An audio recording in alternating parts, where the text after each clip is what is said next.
go ahead and break down this list of the top 30 coaches in the NBA. Now, this list is, you can look up the article on CBS Sports, but here I have, you could also see the full list and, with all the names and all the teams a little bit better on Instagram. If you look at Sideline Sources, they recently just posted the top 30 coaches, and if you really want to know who they are and like where they're ranked, you can go ahead and look at the post that way. But the CBS article that's pulled up right here actually has them in tiers. So there's tier 9, then there's tier 8, and then there's tier 7, and there's tier 6, and they're in groups of 5.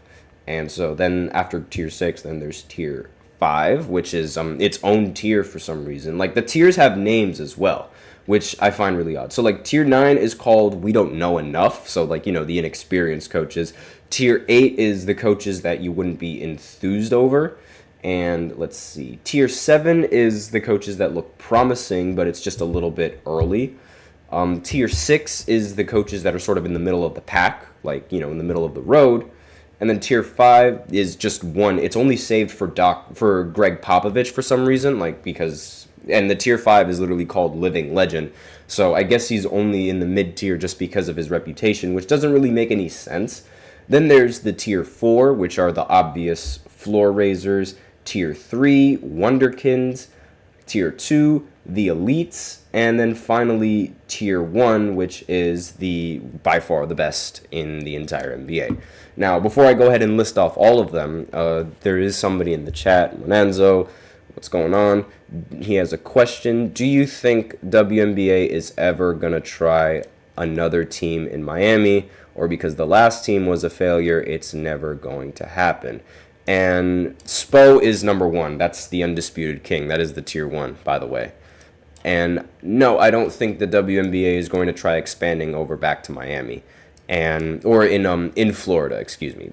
I'm not a big fan of teams in Florida, just because of like all the things that you can do in Florida, and on top of that, drafting also becomes a problem, which is a big reason why I don't want there to be a team in Las Vegas. I don't want an NBA team in Las Vegas. And I'm not a big fan of the fact that the WNBA has a team in Las Vegas. I just don't really like Vegas having a team, just because there comes so many problems. Like, just imagine an 18-year-old in Vegas being drafted and just getting a check. Like, that just spells disaster in my head. And you would need a very competent coach, a very competent organization to be able to keep those people in check. And we see this happen all the time with the NFL. Like the Raiders, there's like a whole curse going on with the Raiders, and how they just can't seem to hold some of their talent, or they always get something bad just strikes them randomly. And which is one of the big reasons why I wouldn't want a team in the NBA. And that is a lot of questions. What can you hold it against the team that there's other stuff to do? That's not a fair thing to do. And I totally understand that.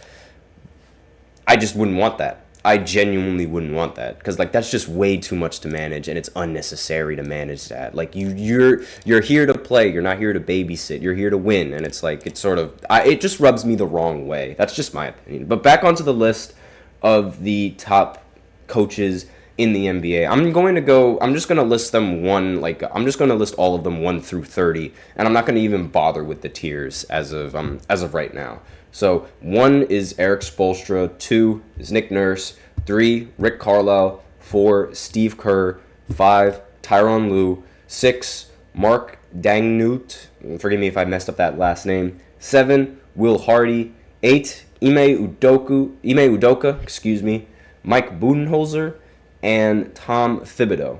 Now, I know exactly what you guys are thinking. Where the heck is the coach for the Boston Celtics? Well, he's not in the top 10, and that is immediately a no. Bad list, terrible list. Makes zero sense why the coach that literally just won the NBA championship is not in the top 10. Like, I'm sorry to say this, but the fact that they have Udoka in the top 10 instead of the Boston Celtics coach makes absolutely zero sense. They should flip-flop the list between those two, at least, because the Joe Mazzulla for the Celtics was responsible for a lot of rotations, and once Kristaps ended up going out, he needed to be responsible for that rotation and sort of fill in the gap while Kristaps was missing. And throughout most of the postseason, like, they were phenomenal. Like, I understand, like, the team is great, but the coach was also fantastic as well.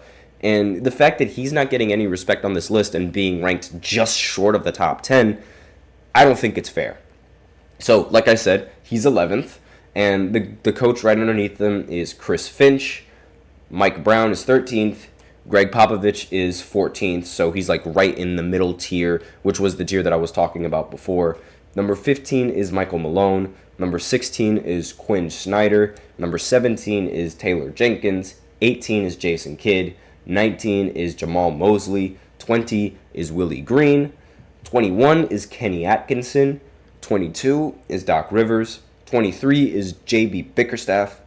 24 is Billy Donovan. And in the final parts of this list, you have the sort of inexperienced coaches, or the coaches that it's just too early to tell. So this is the last 5 is the final tier on CBS, which is we don't know enough. And I mean, Chauncey Billups for the Blazers is actually, like, I feel like we know enough for that. He's number 25, and he's really not been that great over there. 26 is Darko Rajakovic, and he's relatively new, so we don't really know much about him. Jordi Fernandez for the Nets, again, another new coach. Charles Lee, relatively new as well. Brian Keefe, again, new coach. And JJ Redick, very, very new coach, just got a contract literally this offseason. First ever head coaching job, so it makes total sense that he is at the very bottom of this list of we do not know enough. And I mean, the 25 through 22 are the coaches that you wouldn't be enthused over. So Doc Rivers being in that tier, I completely agree with, because let's face it, the Milwaukee Bucks throughout the entirety of last season, they were very, very pitiful. After they got Doc Rivers, they became worse, and it just really, it hurts me. It hurts me to see that they really just fired their head coach Griffin for absolutely zero reason, just to get a coach that has a championship ring, only to be worse than without the coach that you previously had. They shot themselves in the foot there. Now, in the tier 7 category of the people that look promising but still a little bit too early, I do understand Kenny Atkinson being in there, as well as Green and Jamal Mosley, because they recently, like, their teams had just had stellar years. Kenny Atkinson and Jamal Mosley in particularly. Mosley is the coach for the Orlando Magic, and the Magic, along with the Cavs, they really, really surprised everybody by making it. Well, the Cavs didn't surprise most people by making it in the postseason, but Orlando really did. And not only that, how they played in the postseason as well was also very impressive, moving the series to 7 games. Even though they lost in the first round, they're inexperienced. It's their first postseason in a while, so I don't really hold it to them that much. And the team and the coaches that are like in the middle of the pack, like, Jason Kidd, Taylor Jenkins, and Michael Malone, I think that makes total sense, because it's sort of like they're good, but it's like they do have their moments where it's like, what are you doing? Especially Jason Kidd. Jason Kidd is like a flip-flop coach. Like, sometimes you like him, sometimes you don't. Sometimes he makes really questionable decisions. Sometimes they actually work, and that's sort of why it's in the middle. I understand that being in the middle of the road. And then the next tier is the living legend. Obviously, Greg Popovich deserves that. He is a living legend. His resume as a coach speaks for itself, along with his winning percentage as a coach. And then the floor raisers, Mike Brown, Chris Finch, Joe Mazzulla, Thibodeau, Budenholzer, and Ime Udoka. I agree with all of those as well. They definitely do raise the floor for a lot of their teams and their starting lineups, and they do know how to utilize their starting lineups rather well. Now, Thibodeau, you might argue, could be a little bit insane. And the reason why I say insane is because he plays his men like 46, 48 minutes. He does play the starters a lot of minutes. And, that ends up wearing and tearing them. And it's one of the big reasons why a lot of the players in on the Knicks in the postseason ended up getting injured. But aside from that, he's created a fantastic roster with this Knicks team and a great rotation along with that as well. So, and obviously the rotations, they get a little bit worse towards the end, but overall, very, very good job that he's been doing there with the Knicks. And then the Wonderkins, I have no idea what on earth that means, and I have no idea what on earth the tier really means. I mean, the Jazz, they were all right. They weren't that impressive. And part of that could be because of the players. But the Thunder head coach, Mark Daigneault, forgive me if I completely botched that last name, he's like definitely should be in the, I mean, that's a very funny name, Wonderkins, but I do understand like he definitely should be very high in the rankings of the coaching, because this young team, being the youngest team to make the number 1 seed and make the postseason, nothing short of impressive. And then the elites with Tyronn Lue, Steve Kerr, Rick Carlisle, and Nick Nurse. I believe that they're dubbed the elites mainly because they've won championships before. And, well, I mean, Ty Lue, I feel like Tyronn Lue is a little bit too high. Again, Joe Mazzulla should be in the tier 2. He should be in the top 10 of this list. I'm sorry to say it. Joe Mazzulla deserves to be here. Like, he won the championship. A coach that wins the championship immediately belongs in the top 10. And, I mean, Steve Kerr with the Warriors, you can make arguments that Steve Kerr's rotations are very weird with the Warriors, especially recently with Team USA. You can argue that Steve Kerr's rotations are incredibly questionable. Tyronn Lue, you can argue that the team really fell apart towards the end of the season. And, you know, whether that be on the players or whether that be on their execution, it doesn't matter. You're still part of the team and you're still the coach, and you still have to sort of uplift your players to that sort of standard. They were winning competently enough in the middle of the season only to crash out towards the end.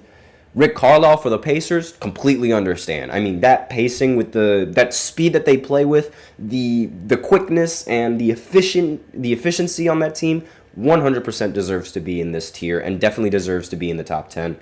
And Nick Nurse with the 76ers, I'm definitely not entirely sure on that, but they were able to keep their postseason hopes alive even though Joel Embiid ended up succumbing to injury.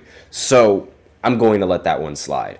Those are my opinions on the coaching list, and obviously Eric Spoelstra being number 1 is an obvious number 1. No questions, no ifs, ands, or buts. The only coach that still has their job after coaching LeBron, and really that speaks for itself, honestly. So that's all I have for this segment. Let me know in the comments if you guys agree with this list, if you guys don't agree with this list, if you guys agree with my opinions, if you guys don't agree with my opinions, and with that out of the way, we can go into the break, and then after this short break, we're going to go into the third segment where I look at an article talking about LeBron's shortcomings, which is going to hurt my soul because how dare somebody talk about my glorious king and LeBron James, the greatest basketball player ever. So I'm just going to go ahead and talk a little bit about the article right after the short break, so be sure to stay tuned. Looking for your daily fix of sports talk without having to pay for it? GSMC Sports Network is available on YouTube. Just search GSMC Sports Network. Get your fix of daily sports talk shows on YouTube, absolutely free. NFL, college football, NBA, MLB, MMA, UFC, fantasy football, and so much more. GSMC Sports Network has shows running all day long, with new sports shows starting every 2 hours. Just like on your favorite cable sports channel, except GSMC Sports Network is absolutely free. Just search GSMC Sports Network on YouTube to catch one of your new favorite shows, like the GSMC College Football Podcast, Chip Shot Football Podcast, Hoops and Heels Women's Sports Podcast, GSMC Basketball Podcast, and so many more. Check it out for yourself. GSMC Sports Network, now available on YouTube absolutely free. Search GSMC Sports Network on YouTube right now.